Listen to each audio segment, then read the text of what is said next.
Hey everybody, it's Bust with Battles with Bust number 276, and today we're doing battle with Samira Gnar. And so this Samira Gnar deck has come from the Gangplank decks that are running around now. I don't know if Sunny made a video or some other content creator made a video of playing Gangplank Gnar, but that deck is all over the place right now, and it is dog shit. It is incredible how terrible Gangplank is as a champion right now. He just gets shut down by literally everything within the Elder Dragon deck, and it's incredible how shitty Bilgewater is as a faction right now. It's just everything out of that is pure garbage. But I put in a bit of work with the deck. I played with it a little bit, and there were aspects and elements to it that I did like. I like the kind of go over the board elements of playing a bunch of burn. I like some of the transformer aspects that lived within the deck, but at the end of the day, I didn't like what was happening there. And so I did morph it and mold it and work on it and come up with this Samira Gnar deck that we have in front of you.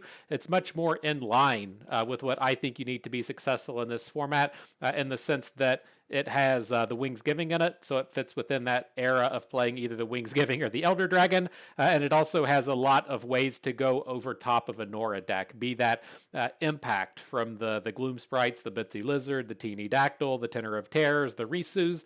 The impact letting us attack and still deal damage to the opposing face is a fantastically strong ability right now, along with some of these overwhelm elements as well, with the 3 copies of Might and the 2 copies of Kato the Arm. And so what we're really looking to bring to the table here that you don't get out of playing Gangplank is we're just not playing cards that are terrible, right? Make It Rain, Warning Shot, things like that just are not good in this format. Like, imagine yourself playing a card like Parlay. Like, what are you really hoping to kill in this format with Parlay? There are just absolutely no 2/1s running around. Like, I get that we're playing the 1 copy of the Inventive Chemist, but for the most part, Parlay doesn't kill anything, and you're just using it as a 1 mana, 1 damage card to the opposing face. It feels incredibly terrible. One of the other concepts I did want to talk about in terms of Gangplank that I didn't bring up here is it's a good deck building exercise with Gangplank to ask yourself, what is this champion bringing to the deck? What am I doing with Gangplank? How is he synergizing with what I'm looking to do?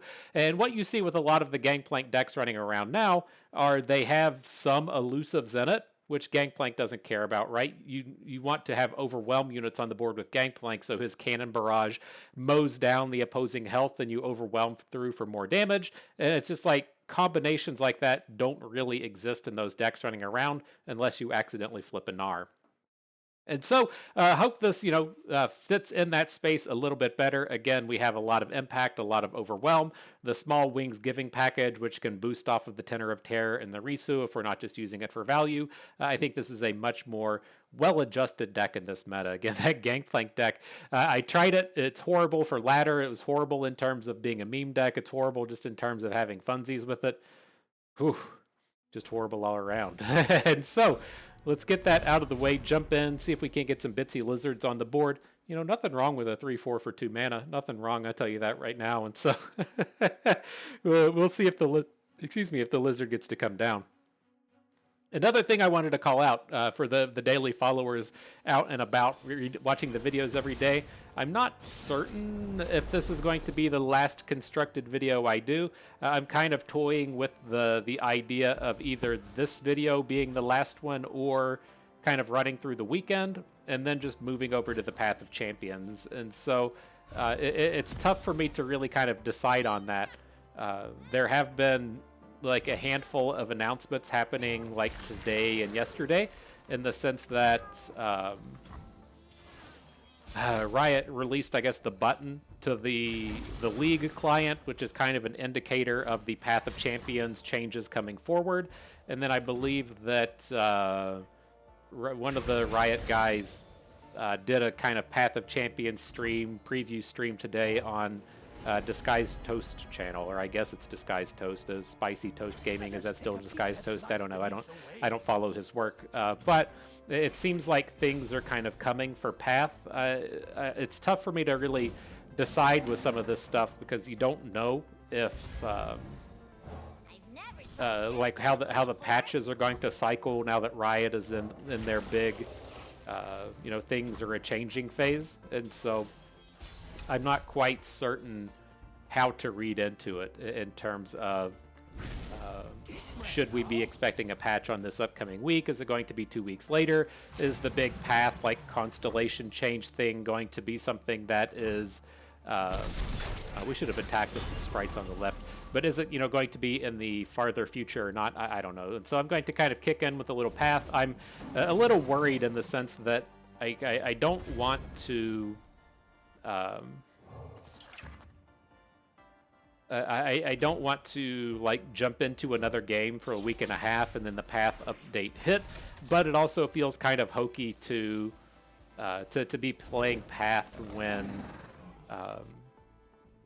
like the major update is going to hit and kind of rework how the entirety of the game system goes. And so I don't know, I think I'll give it until the weekend, see if there's any kind of indicators of what's to come, but it's really tough to tell what to really expect.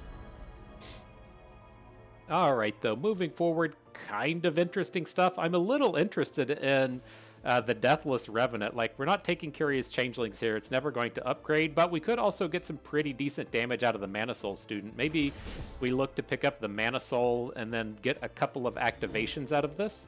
Right, so we could potentially say come in and Pie Toss, pick up an extra damage here. Next turn, we're going to be playing Pirouette, and so we'll get another damage there. And then maybe after that, we'll look to transform away the Mana Soul. Curves kind of nicely, All right, so there's that damage to the Nugget. Tenor of Terror is an interesting addition. I haven't spoke to it too much, but I do really like Tenor of Terror in these style of decks. Because it lets you get both units on board. We can keep whichever half is most availably good, and then upgrade the other half to something a little bit more expensive. And so I'm a fan. I like it in these kind of decks. Let's see if we can't get something exciting coming out of this one. But it feels like we're getting worked over by the deep deck. Sing with the darkness in your heart. Dreg Dredgers is a real pain in the dick. So let's upgrade the low damage one. We're just kind of all in and needing to deal damage to the face. Anything interesting here? We don't have attack or support abilities, so nothing really good with that. Mountain Sojourners it must be. Want to get this little dum-dum off of the board. Can't be making trades with the Dredgers, and now he's probably got to just put the Abyssal Eye in front of the Mountain Sojourners. Stay focused. Ha! I got an idea. I am wearing my goggles. Guess we'll boost the health on the Massive Burden. It just gets it into a little bit closer of a space to where it just doesn't die to more undergrowths. It doesn't die to make it rain type cards, and we don't really care if we end up losing the Inventive Chemist here. So I think that's fine. The downside to upgrading the Massive Burden, oh, it is a grant. That's going to stick, and so if we do upgrade, it's going to maintain those bonus stats.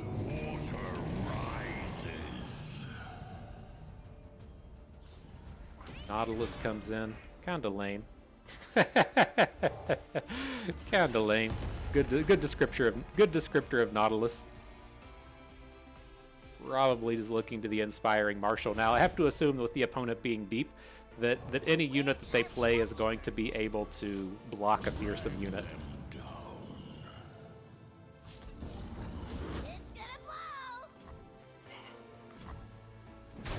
All right, well, we're not completely out of it. We got a shot next turn to maybe take this down.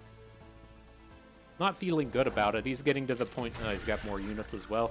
That was his draw. That was his draw off of. Oh shit! Never mind. He's got shit all over the place. And so, if he doesn't have a Vengeance, we might be able to steal this with a Might. But it's gonna be tough. Let's be real.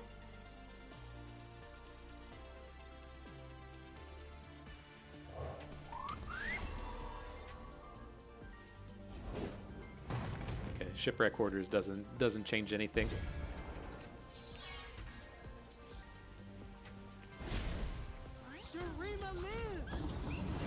So we'll send in something like this. The 1 damage of impact off the Lava Lizard.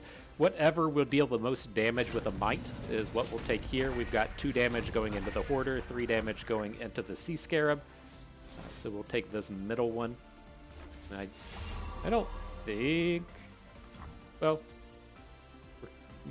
have a small potential to get a lethal, but I don't think we realistically can. Get that 1 damage in here with the stylish shot and then leave our opponent at 1. I don't have that tracker up. I'm not playing things like Nox and Fervor in here. I think everything we have is a little too slow. But we'll see. Oh, we should have saved that stylish shot. I can't imagine that we win the game on this upcoming turn. But if we drew, say, like a Samira, then we needed the plunder for Samira to get that extra point of damage in. But not bad, not bad. He had a very anti what we're doing start, and we still got them down to 1, which is quite relevant. I can't remember the exact counts if he had all 3 of the lifesteal unit with the 2 undergrowths, or if it was just 2 and 2, but very strong start there. All right, a lot of bullshit decks running around today. I got to run into Ashe Vex now. Let's see how this goes. Reasonable enough start, though. We got access to the Wings Giving. We could potentially get a flare off of Samira and then use that as our means to play a created card for the Tenor of Terror. But we'll just have to see how this lines itself out. We might find ourselves able to kill a unit with the Pie Toss. I'd like to get a lot of this going.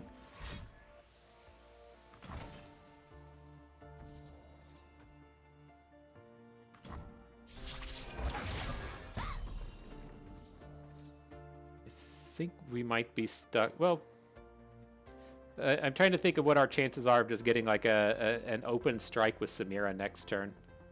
Because we can wait a little bit on the Wings Giving, but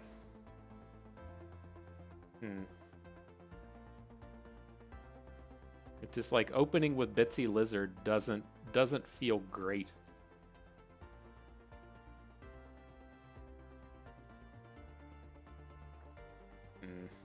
Fine. Fine. I tried to think in my head if Quietus is still in the format. I'm not certain if it is.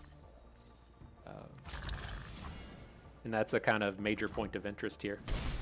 But we got the strike in with Bitsy Lizard. That's good.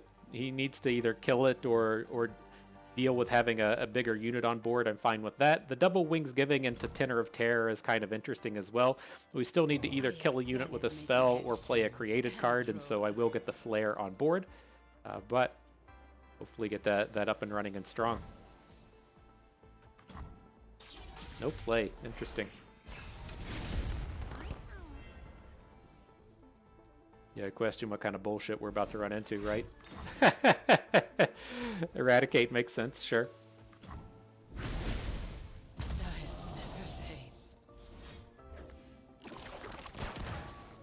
I was like, let me make sure I didn't fuck this up. Gotta wait on the orange border for the Tenor of Terror before we just slap it down.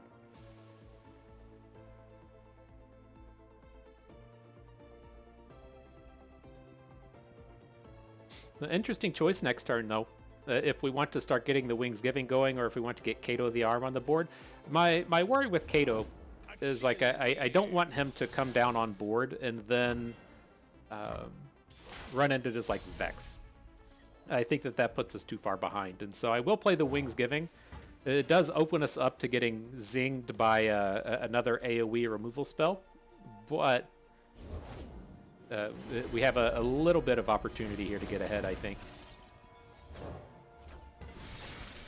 I'm going to keep the 1-3 behind since it dies to the 2-3. Looking at Legion Deserter, it's just interesting seeing things like Spotted Toad turn up, given that we can flip this pretty easy. Right, we still have the impact down below, but if we miss on the impact, then that's going to hurt quite a bit. I'm just going to go with the safer Legion Deserter here. We have all these Pie Tosses. We might be able to get the archers off of the board. And then he shouldn't have a blocker for the Deserter.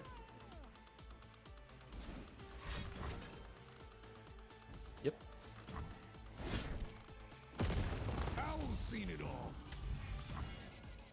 Big chunk of damage. My favorite type.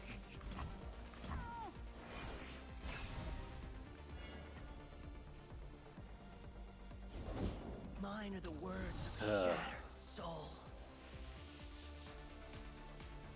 Sure. I thought things were going to turn around so well. I was so far off. So far off. I mean, I guess it could have been pretty much any removal spell there, but still kind of a bummer. Surprised he hooks into the tenor when we have the wings already on board. Oh boy. Can we do anything with this? With the Mischievous Mirai when you play a spell summon a powder keg? We have to be able to use this, right? This is what I get for not being being familiar with the dumb with the decks of old.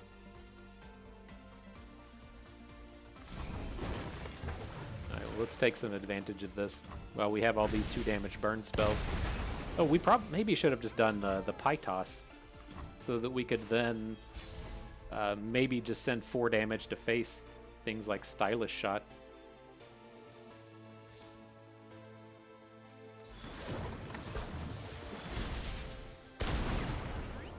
I am a student of Tempest style.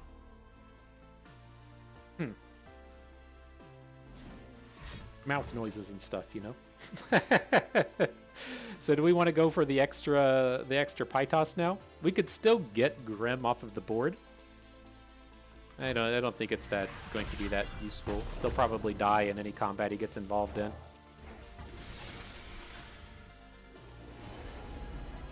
Anything useful here?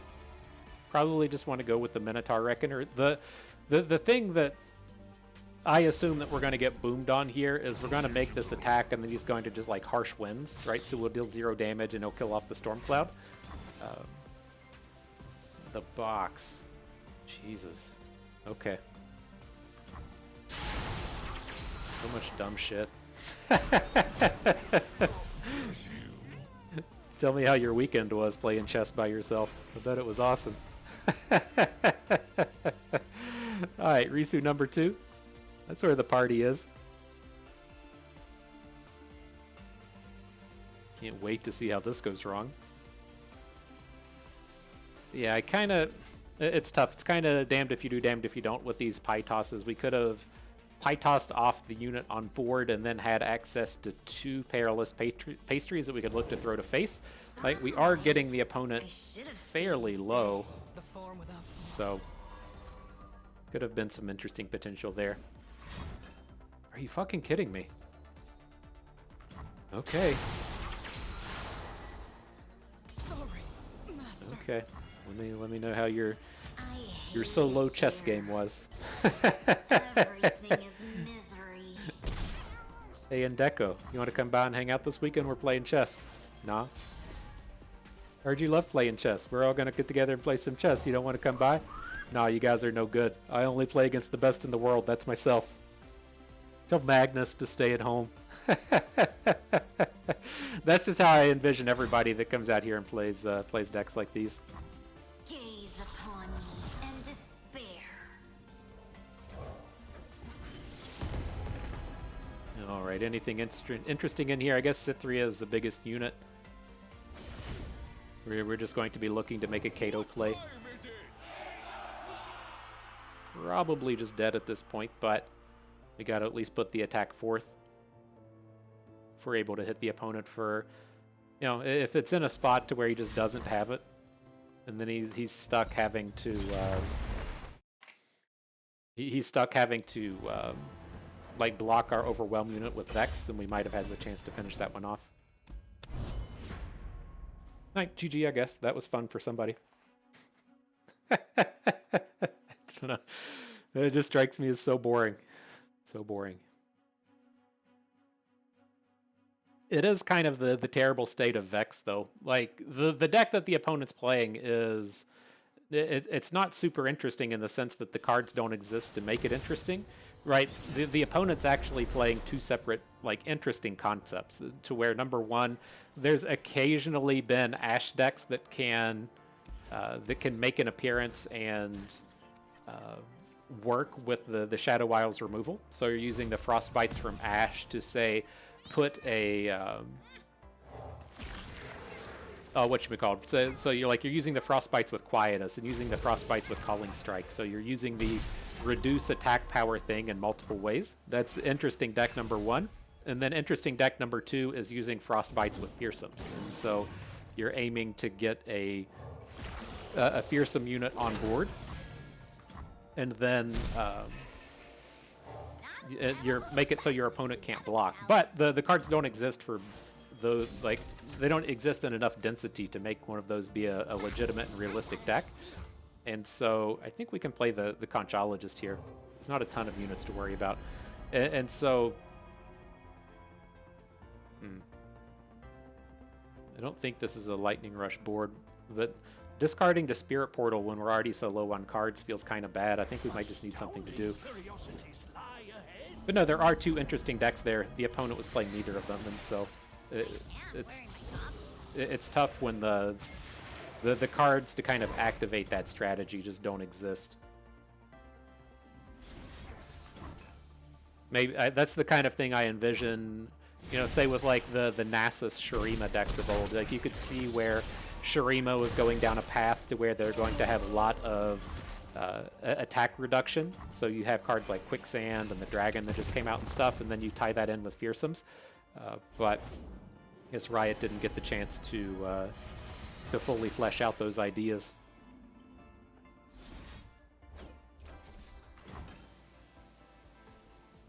Just go ahead and take this thing off board. I went for the more value-esque play in the Conchologist so we can replay it and get another card on board, but at this point we're probably just too late. We're gonna have to have something go right. He can get a 6-mana dragon on board this turn.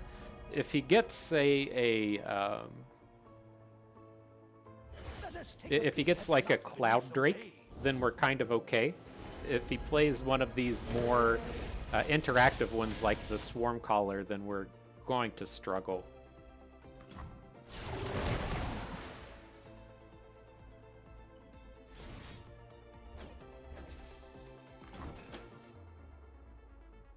Does give you a little bit of vision into why aggro decks are just completely dogshit in the game right now, though.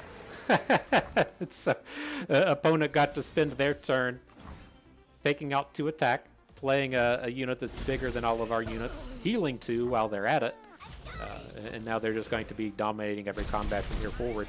It would have been so much worse if it was a red dragon. Killing a unit, having the big unit on board, and getting all that going.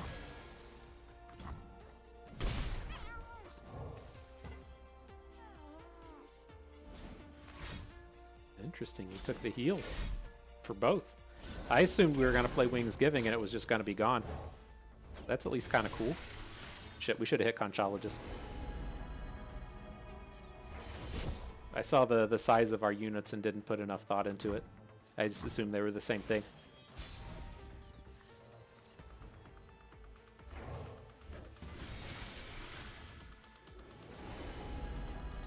So here we can take Vikrosh. At least gives us something capable of dealing combat damage. Oh shit! No, he's shrunk off of the dragon. Well, this is bad.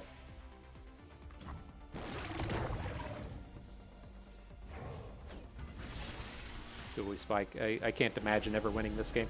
Okay, GG. All right, let's get ourselves one more battle in. We're already approaching that half-hour mark.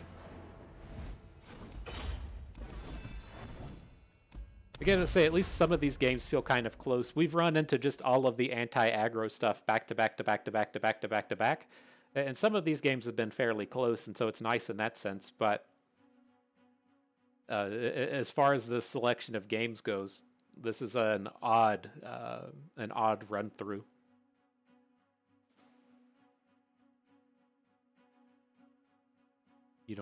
You don't typically run into this many lifesteal units outside of Morgana.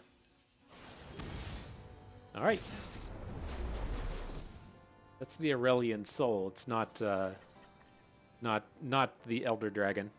So let's just keep an aggressive hand as we can.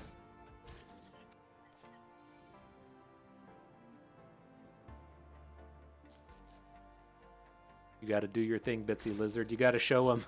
You got to show them how the reptiles can be bigger than the dragons.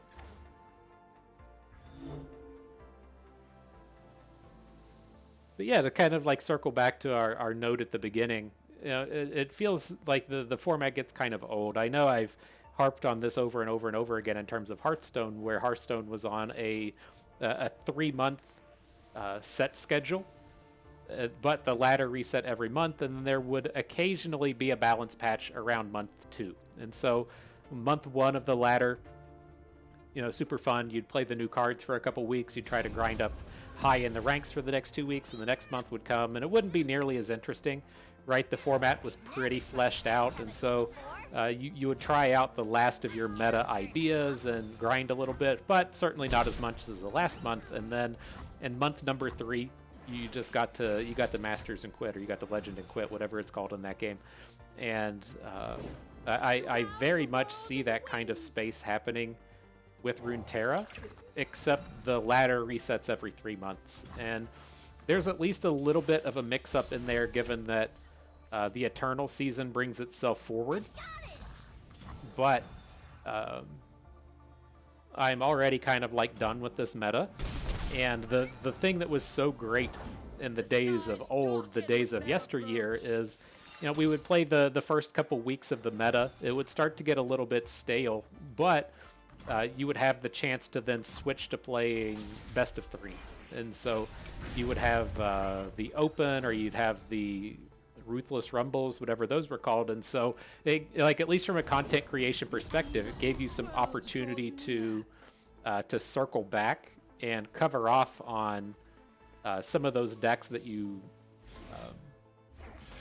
have already played, right? And so, like, nobody really wants to watch me come out here and play the same deck over and over and over and over and over and over again. I'm sure the people that come out here for my wonderful takes on life and stuff wouldn't mind as much, but you know, if you play the same deck like 4 and 5 videos in a row, people just get tired of that shit, and nobody tries to watch it or anything, and it's just not as interesting. And so that's the space I feel like we've gotten to now with LOR. Is I can like play some meme decks in that same vein as like Gangplank, right? As to where it was like, oh boy, let's try out Gangplank today. This deck is complete dog shit. So I guess I can either try to hype it up as being the next big thing, which is a complete lie, or I can open with, hey guys, this deck's complete dog shit. You know, have fun. And so it's a rough spot to be in. And let me get in here. Let me get this combat in. We got to kick over to the Wings Giving. I feel like, you know, I'm getting just like less and less and less interested in playing against the Elder Dragon over and over and over again, and just more interested in playing Path. But I'm not certain how long it'll stick. The thing that really worries me is Eternal, right? If Riot is literally never releasing more cards to the game and never balancing anything, then Eternal is just Eternal forever, right? It's never going to change. It's never going to be anything different. And like, what is the reason to really get invested in Eternal? Right? Because in the format that never changes, at least from a content creation perspective, right? I mean, I'm sure you can go out there and have fun and climb the Eternal ladder. I'm sure we'll jump up and climb to Masters in a week and quit making content on it, but it's really kind of a bummer the way that that's all situated now. Here, we'll play the Pirouette. We should be able to get wider than the opponent and try and close this out on our next attack token, right? So we have a lot of upgrades that we can make. We can drop Risu, upgrade the Risu, and then on the turn after that, maybe play Tenor of Terror, get an upgrade there as well. Pirouette something down and try and finish this game off. And so I think opponent should have trouble on the next turn trying to get enough stuff on board. Interested in seeing if they try to play a single combat or something here. Not certain what else you would be thinking on. Let's go ahead and burn the Wings Giving. We're not going to be here for long.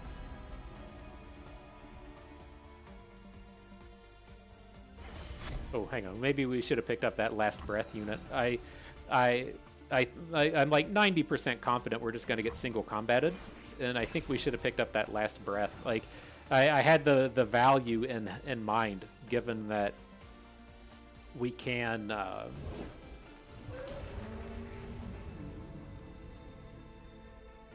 Is it still worth it to drop Risu? I think it is. I had the value in mind that you get the Grant ability off the slot bot, so this thing can kind of grow and keep those stats later on. But I think if we're going to be real, that was never going to be a safe outcome.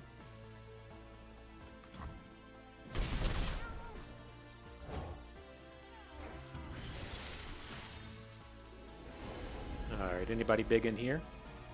Interesting with the Inspired Martial. Like, I'm mainly interested in either the Paraphant or the Tusk Raider. We would just take the Tusk Raider because it's outright better. But if we're going to be playing Tenor of Terror next turn and then maybe playing one additional unit depending on what we draw, I think the Inspired Martial is who we're a little bit more interested in. Now, if he's just going to play the Strafing Strike onto the Inspired Martial, maybe it's not as spectacular. It's one extra point of damage into Shyvana, but I don't think that's ever going to be relevant to where I could definitely see him do weird shit like take a Strafing Strike onto something else, take down the Risu so it doesn't get to deal impact damage.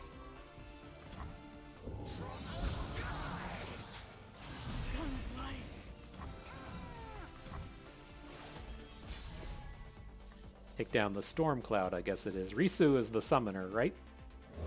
Sing with the darkness in your heart. The second pirouette. Okay. We got a shot, Fam Jam. We got a shot. The summon's final trial. Probably should have waited to attack before we went down this path, but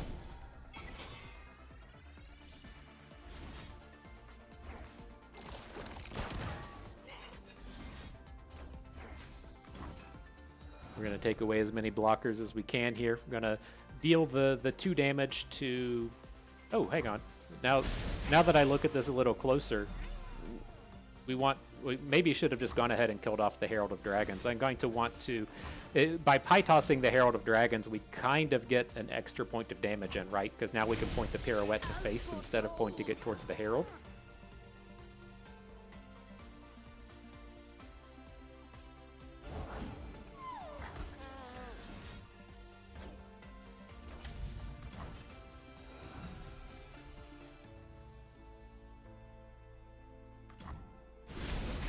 Alright, let's see where that gets us. I don't have the highest of hopes here. One of the interesting things to call out, if you find yourself in this spot, you need to single combat right now. Right? If your intended target on single combat is going to be the Storm Cloud, then you need to do the strike outside of combat. If we're in combat and attacking, and he now single combats onto Storm Cloud, he's going to take that 3 impact damage. It's the fight thing that you used to see out of the Tristana prize fight style of decks, right? You could get Tristana into combat and then prize fight to deal the impacts to the opposing units. Same idea, same concept. But he had Hush. Okay. So I mean, we got 3 damage in hand. Maybe something comes up there. Otherwise, like, I don't feel super confident about these mites being able to really do anything. Just go ahead and pokey stick face.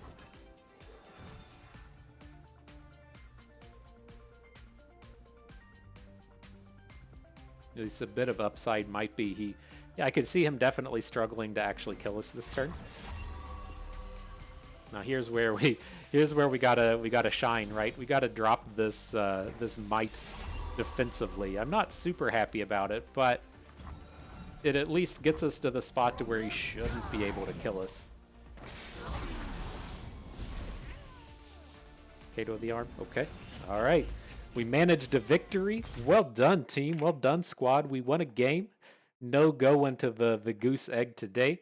we can pull this up and talk about it a little bit more. And so, yeah, fair enough. Interesting set of games. I think it was a good set of games. A struggle of matchups that we ran up against, but I think it was still a good, kind of indicator of what this style of deck is capable of doing. And again, I like a lot of the ideas that come out of this as to where it's very easy in this format to run into Elder Dragon, right? So okay, here's the standard idea. We're playing against Elder Dragon. Some point on turn 3, they play a Badger Bear. On turn 6 forward, they just play a 6/6 every turn of the game for the remainder of the game. So how are you realistically going to deal damage through that, right? You have to either go around it, through it, or over top of it, right? Elusive, Overwhelm, or Rally. Rallies aren't really a thing in the meta right now, but there is a bunch of stuff that has impact. And so we are trying to kind of fight through that with impact and with Overwhelm. That's angle number 1. But we still get a lot of interesting plays here out of the Wings Giving, upgrading our stuff, and managing the board with a lot of just direct damage style of plays. And so, to me, it's an interesting deck. Again, I don't think it's going to be the best ladder grinder in the world, but it's fun to play, and it's better than the Gangplank deck. So it certainly has that going for it. But nonetheless, good stuff. I had fun with that. I hope you did too, because that is going to do it for us today. So if everyone enjoyed the video, hope you maybe learned a thing or two along the way. You had a good time watching. This is Bustin' We. Thank you for being here.